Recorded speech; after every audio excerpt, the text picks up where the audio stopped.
Hello friends, welcome to channel. So in this session we will cover some topic from the unit 1. Unit 1 हम लोग discuss कर रहे हैं और unit 1 से कुछ इंपॉर्टेंट टॉपिक हम लोग कवर करेंगे इस वीडियो के माध्यम से। And this is the paper 2 of women study. Women study हम लोग यहाँ पर स्टडी कर रहे हैं।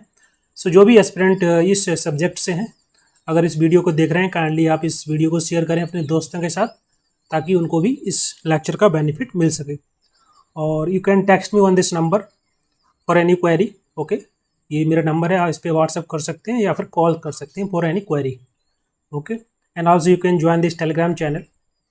इसकी लिंक आपको डिस्क्रिप्शन बॉक्स में मिल जाएगी, तो उस पर आप क्लिक करके डायरेक्ट इस टेलीग्राम चैनल को ज्वाइन कर सकते हैं ताकि आप तक सभी इंपॉर्टेंट नोटिफिकेशन पहुँचते रहें। So now let start. So we have discuss the key concept of gender study of the unit 1। Okay, हम लोग यूनिट 1 से एक चैप्टर ऑलरेडी डिस्कस कर चुके हैं इन दी प्रीवियस सेक्शन। सो अगर आपने वीडियो नहीं देखा है देन प्लीज़ जाके आप प्लेलिस्ट को विजिट करें। ओके, वहाँ से आप देख सकते हैं पहला chapter the key concept of gender study. और in today lecture, in today session we will cover the second chapter need concept scope and challenges of women study. Women study के क्या क्या चैलेंजेस हैं, क्या स्कोप है और क्या ज़रूरत पड़ी इसकी, क्यों स्टडी करते हैं। ओके, सो यहाँ पर हम लोग फोकस करेंगे सेकंड चैप्टर पर। उसके बाद आने वाले वीडियो में हम लोग डिस्कस करेंगे वीमन मूवमेंट्स, महिलाओं के द्वारा चलाए गए सभी के सभी आंदोलन, और next national committees and the commission for the women. Okay, so now late understand the second topic, that is the what is the need and scope and the challenges of women study. Now let understand the scope of women study. So now late understand the scope of the women study and need of women study. सबसे पहले बात करेंगे need, इसकी क्या ज़रूरत पड़ी, क्यों study करते हैं। सो जैसा कि हम अगर कोई भी सब्जेक्ट पढ़ते हैं तो उसकी कुछ ना कुछ बेनिफिट होते हैं हमारे सोसाइटी के लिए, स्टूडेंट के लिए, स्कॉलर्स के लिए, रिसर्चर्स के लिए। सो इसी प्रकार से जैसे हम वीमन स्टडी पढ़ेंगे, सो उसकी ज़रूरत क्यों पड़ी, पहले तो ये समझ लेते हैं क्या नीड है इसकी। देखिए, वीमन स्टडी को पढ़ने से केवल महिलाओं के ही बेनिफिट नहीं है, बल्कि पूरी समाज के लिए, बोल सकते हैं पूरी एंटायर सोसाइटी के लिए इसके बेनिफिट्स हैं। इसी सोसाइटी में बदलाव आएगा, महिलाओं के प्रति जो लोगों का नज़रिया है वो भी चेंज होगा और एक राइट डायरेक्शन में, ओके, राइट डायरेक्शन में हमारी सोसाइटी जो है मूव करेगी। So this is not only benefit for the women but also for the entire society, just to develop and evolve and go in the forward direction और in the right direction. और इसी के साथ साथ ये जो women study है, इससे आपको हेल्प मिलेगी ताकि आप हिस्ट्री को आप अच्छे से समझ पाएँ और उसमें महिलाओं का क्या योगदान रहा है उसको आप समझ पाएँ, अंडरस्टैंड कर पाएँ, सोशल स्ट्रक्चर को समझ पाएँ, सोशल पावर स्ट्रक्चर को समझ पाएँ और सभी के सभी एस्पेक्ट जो हैं उनको आप एक्सप्लोर कर पाएँ। इसलिए हम वीमन स्टडी को पढ़ेंगे। Okay, so this is the need of women study. Now what is the scope of women study. Scope का मतलब क्या होता है? स्कोप का मतलब होता है what are the aspect that could be cover in this study. यहाँ पर बात की जा रही है वीमन स्टडी की, जो एक ऐसी स्टडी जिसमें कौन कौन से एस्पेक्ट हैं जो कि कवर हो सकते हैं। सो महिलाओं को लेकर जितने भी एस्पेक्ट हैं, चाहे आप बात करें सोशल एक्सक्लूजन, ओके, या रेसिज्म को लेकर के आप स्टडी कर सकते हैं, कास्टिज्म को लेकर के जिसमें महिलाओं के प्रति किस प्रकार का समाज का व्यवहार है, रेसिज्म में किस प्रकार का व्यवहार है, ये सभी की सभी चीज़ों को आप एनालिसिस कर सकते हैं। Okay, in the women study with respect to the women. यहाँ पर मेन फोकस किया जा रहा है महिलाओं को लेकर के। सो जितने भी एस्पेक्ट हैं उसको आपको एनालाइज करना है। रेसिज्म है, कास्टिज्म है, ओके, सोशल एक्सक्लूजन है, with respect to women we can easily analyse. Also जो ही वीमन एक्टिज्म हुआ है अभी तक, okay, from the ancient time history and the pre independent and the post independent, जो ही वीमन एक्टिविज्म हुआ है उसको आप अंडरस्टैंड कर पाएंगे। ओके, इसके अलावा क्या कंट्रीब्यूशन रहा है महिलाओं का, and what are the influence. बहुत सारी ऐसी महिलाएं रही हैं जिनका इन्फ्लुएंस रहा है हमारी सोसाइटी पर, पॉलिटिक्स में, ओके, इकोनॉमी में रहा है, एंड आल्सो सोसाइटी। सो उसको अंडरस्टैंड करने में आसानी होगी इसको स्टडी, वीमन स्टडी करने से। और इसके अलावा सरकारों का, या बोल सकते हैं स्टेट का क्या योगदान रहा है, what are the contribution of the state और for the in the policy making for the महिलाओं के लिए पॉलिसी बनाना, प्लानिंग करना, ओके, स्ट्रेटजी बनाना ताकि महिलाओं का एम्पावरमेंट हो सके, women empowerment. Okay, so these are the aspect that will cover under this scope of the women study. I hope आपको समझ में आ गया होगा। नाउ एग्जाम में, कई बार एग्जाम में पूछ लिया जाता है, 4 ऑप्शन आपको दिए रहेंगे, 4 स्टेटमेंट।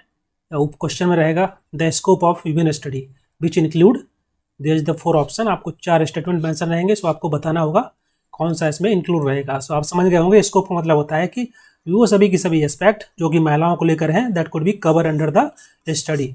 सो उन सबको आपको इस प्रकार से आप समझ सकते हैं। Next, women study as an academic discipline.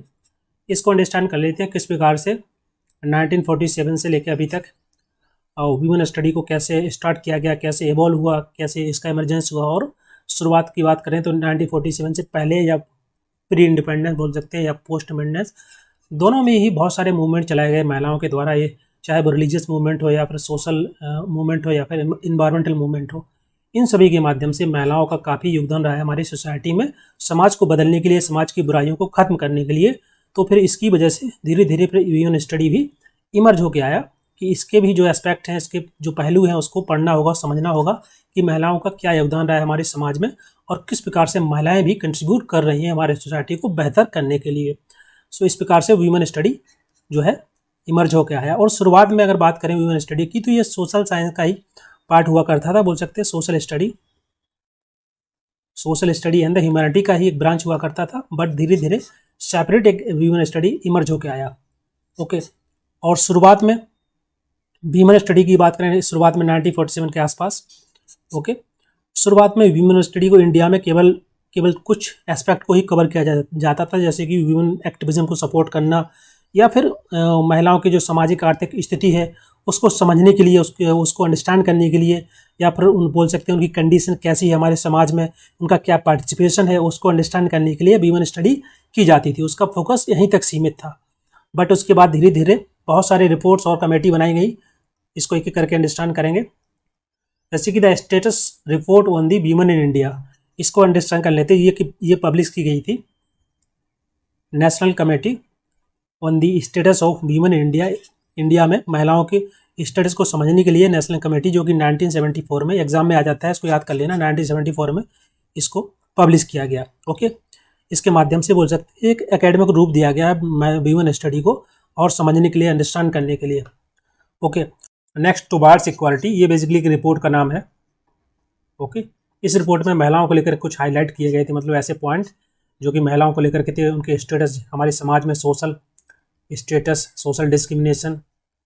Okay, these are the point like economic deprivation, उनकी जो आर्थिक स्थिति है किस प्रकार की है, उस सभी को इसमें मेंशन किया गया था। यहाँ पर हेल्थ को लेकर के, हेल्थ पैरामीटर को लेकर महिलाओं के, इन सभी के सभी पॉइंट इसमें मेंशन थे इस रिपोर्ट में। काफ़ी इंपॉर्टेंट रिपोर्ट है और इसके माध्यम से ही फिर बाद में एक यूनिट बनाई गई, रिसर्च यूनिट बनाई गई, जिसका नाम था ICSSR, इसको बोलते हैं Indian council of social science research. Okay, इसको सेटअप किया गया था, ये यूनिट है रिसर्च की, that is the under the SNDT। SNDT एक संस्थान का नाम है, या बोल सकते हैं वीमेन यूनिवर्सिटी है।